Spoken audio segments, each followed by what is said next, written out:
நம்ம உயிருக்கு மிக நெருக்கமான இடம்.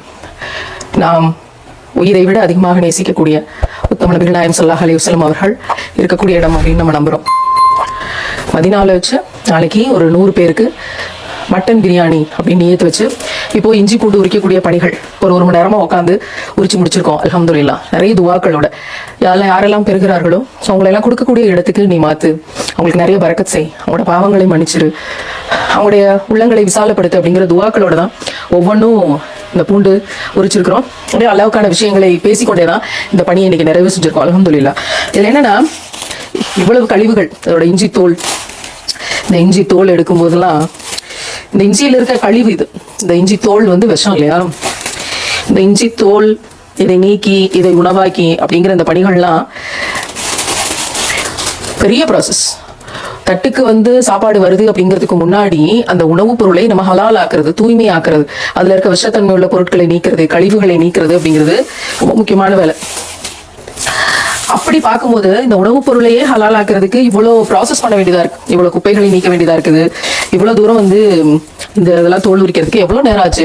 கிட்டத்தட்ட 1.5 மணி நேரத்துக்கு மேல ஆயிருக்குது 10 கிலோ மட்டன் பிரியாணிக்கான இஞ்சி பூண்டு ரெடி பண்றதுக்கு. அப்போ ஒரு உணவை ஹலாலாக நாம் தயாரிப்பதற்கே அந்த கழிவுகளை நீக்கிறதுக்கு இவ்வளவு பெரிய ப்ராசஸ் இருக்கு அப்படின்னா நாம் நம்முடைய உள்ளத்தின் கழிவுகளை நீக்குவதற்கு எவ்வளவு பெரிய ப்ராசஸ் தேவைப்படுது? உட்காந்து கால் வலிக்க மெனக்கெட்டு கையெறிய இந்த இஞ்சி தோலையும் பூண்டு தோலையும் உரிச்சு எடுத்து அதை பக்குவப்படுத்தி கழுவி நம்ம அரைக்கணும். ஒரு சாதாரண உணவுப் பொருள், உயிரற்ற ஒரு பொருள், இதை நம்ம சாப்பாட்டுக்கு ஹலாலா கொண்டு வர்றதுக்கே,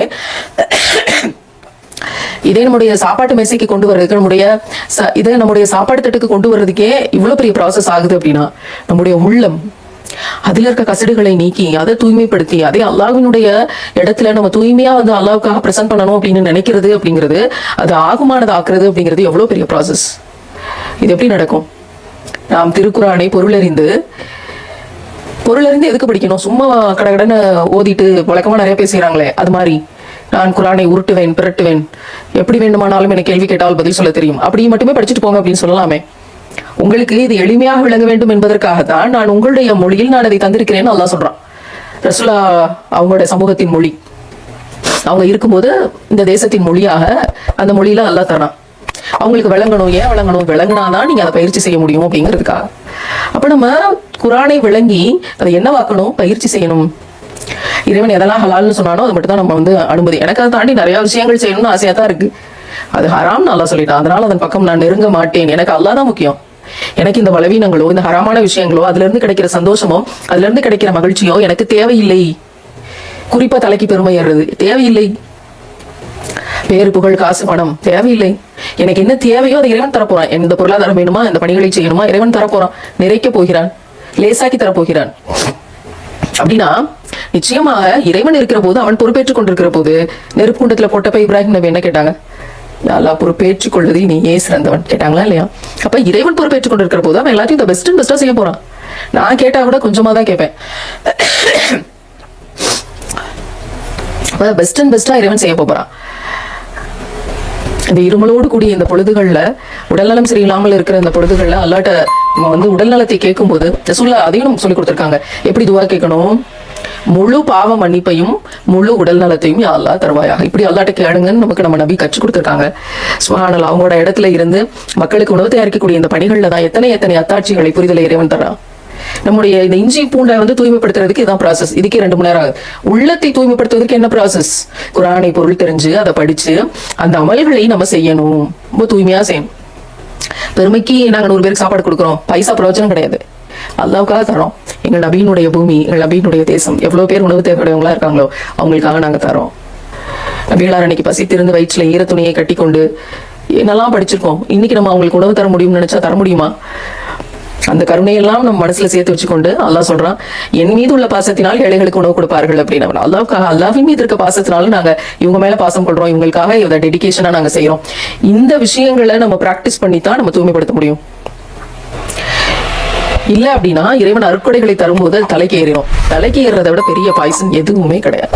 நான் யார் தெரியுமில்ல அப்படின்னு ஒருத்தன் கேட்டானா அது அழிவினுடைய தொடக்கம்னு அர்த்தம். நீ யாரு தெரியுமா அப்படின்னு அல்லாஹ் காட்டும் போது அந்த வலியை மனுஷனால தாங்க முடியாது. அல்லாஹ்வின் அடிமை என்பதை தவிர இந்த உலகத்துல சந்தோஷமா சொல்லிக்கிறதுக்கு ஒண்ணும் இல்லை. அப்ப நம்முடைய உள்ளத்தை தூய்மைப்படுத்திக் கொள்வது, உள்ளத்தில் இருக்கிற பலவீனங்களை மாற்றிக்கொள்வது, அதை பலமாக அல்லாட்ட கேட்டு பெறுவது அப்படிங்கிறது எதுல இருக்கு அப்படின்னா, அழகிய அமல்கள், அஹ்சனு அமலா அப்படின்னு திருக்குறான் சொல்லுது இல்லையா, அழகான அமல்கள். இந்த உலகத்தையே உருட்டி பரட்டி இவ்வளவு பெருசா ஏதாவது இன்னொரு உலகம் செஞ்சியா நல்லா கேட்க போறதில்ல. இந்த உலகத்தில் இருக்கிற யாராவது ஒரு மனிதன் சரியான நேரத்துல பசித்திருக்கும் போது சரியான உணவை சரியான நேரத்துல கொண்டு போய் நீ அவன்கிட்ட கொடுத்தியா? ஒரு மனிதனை நீ பாதுகாத்தா கூட ஒட்டுமொத்த சமூகத்தையும் பாதுகாத்ததுக்கு சமம். அந்த இடத்துல இறைவன் எண்ணிக்கையை பாக்குறது இல்ல, எத்தனை தட்டு சோறு கொடுத்தேன்னு பார்க்க போறது இல்ல, எத்தனை பேருக்கு கொடுத்தேன்னு பார்க்க போறது இல்ல, என்ன நீயத்தோடு அதை கொடுத்த அந்த எடையைத்தான் அல்லாஹ் அளந்து பார்க்கிறான், எண்ணிக்கையை ஒருபோதும் அவன் பார்க்க மாட்டான். அப்படின்னா அவன் கருணையாளர்களுக்கு எல்லாம் கருணையாளர். அவனுடைய கருணை தன்மையில அல்லாஹ் நமக்கு தந்திருக்கிறான். அதை நாம் உணர்ந்து கொண்டு இந்த பணிகளை செய்கிற போது நம்முடைய உள்ளம் தூய்மையாகும். இந்த உணவுப் பொருளை தூய்மைப்படுத்தக்கூடிய இந்த வேளையில உள்ளத்தை தூய்மைப்படுத்துறதுக்கு என்ன வழி? சர்வ ரோக நிவாரணி என்று திருக்குறான் சொல்லப்படுது. அப்ப அந்த சர்வ ரோக நிவாரணி என்பது உள்ளத்தினுடைய நிவாரணத்துக்கும் சேர்த்துதான். உள்ளத்துல இருக்க கவலை ரொம்ப சர்வ சாதாரணமாக குரான் வழியாக நீக்கப்பெறும். அதை அறிந்து நம்ம அதன்படி பிராக்டிஸ் பண்ணணும் அப்படிங்கிறத ஒவ்வொரு வக்திலையும் ஒவ்வொரு சுஜூதிலையும் நம்ம மறக்காம கேட்கக்கூடியவங்களாக இருப்போம். யாரெல்லாம் குர்ஆனின் வெளிச்சத்தை எங்களுக்கு தந்துவிடு. குர்ஆன் கிடைக்கும். குர்ஆனோட வெளிச்சம் உங்களுக்கு எப்ப கிடைக்கும்? நீங்க குர்ஆன் படி வாழ்ந்தால் மட்டும் தான் கிடைக்கும். குர்ஆன் படி வாழ்றமா இல்லையான்னு யாருக்கு தெரியும்? அவங்கவுங்க மனசாட்சிக்கு தெரியும். வேற யாரும் வந்து எடுத்து சொல்லி அவங்கவுங்க மனசாட்சிக்கே தெரியும். நம்ம தப்பு பண்றோம், நம்ம தப்பு பண்ணல, நம்ம பொய் சொல்றோம், நம்ம திருடுறோம், நம்ம ஏமாத்துறோம், நம்ம கொடுத்த வாக்குறுதியை காப்பாத்தல, நம்ம அமானிதம் பேணல, நம்ம விபச்சாரம் செய்யறோம், நம்ம கொள்ளையடிக்கிறோம், நம்ம கிட்ட கொடுத்த பொறுப்புகளை தட்டி கழிச்சிட்டோம், அல்லாஹ்வுக்கு பயந்து நடக்கல, இறையச்சம் நம்ம உள்ளத்துல இல்ல. இது எல்லாமே யாருக்கு தெரியும் அப்படின்னா அவங்கவுங்க உள்ளத்துக்கு கண்டிப்பா தெரியும். எல்லாத்தையும் இறைவன் ரெக்கார்ட் நோட்ல ரெக்கார்ட் பண்ணிட்டு தான் இருக்கான். அப்போ நம்முடைய உள்ளத்துக்கு நம்முடைய மனசாட்சிக்கு தெரியும் அப்படின்னா அதை அகத்தாய்வு செய்து எதை சரிப்படுத்தணும், எதுல இருந்து வெளியே வரணும், எதை ஈடுகட்டணும், எதை செஞ்சா அல்லாஹ்வுக்கு பிடிச்சமான தூய்மைப்படுத்திக் கொள்கிற பணியை நம்ம செய்ய முடியும் அப்படிங்கிறது ரமலான் நெருங்கி வந்து கொண்டிருக்கு. நாம் உள்ளத்தை தூய்மைப்படுத்தணும். எல்லாம் எங்கள் எல்லாரையும் ரமலானை அடையக்கூடியவர்களாக அந்த பாக்கியத்தை தான் கேட்கும் போதே உள்ளம் நெகிழ்ச்சியாகுது. ரமலானை அடைய போகிறவர்கள் யார்? யார் அடைய போறதில்லை. எல்லாமே இறைவனோட கையில இருக்கு.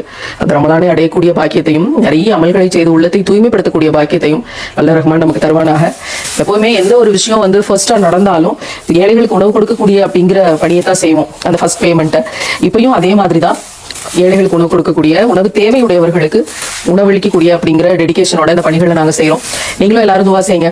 இந்த குப்பைகள் எல்லாம் வந்து நீக்கி உணவை ஹலாலாக்கியதை போல இன்ஷா அல்லாஹ் நம்முடைய உள்ளத்தில் இருக்கிற குப்பைகளை எல்லாம் நீக்கி இறைவன் நம்முடைய உள்ளத்தையும் ஹலாலாக தூய்மைப்படுத்துவானாக. அந்த ஆற்றல் அவனிடமே இருக்கிறது. அல்லாஹ் உன்னிடமே கையேந்துகிறோம். துவாக்கள் இணைஞ்சிருப்போம். அஸ்ஸலாமு அலைக்கும் வரஹ்மத்துல்லாஹி வபரகாத்துஹு.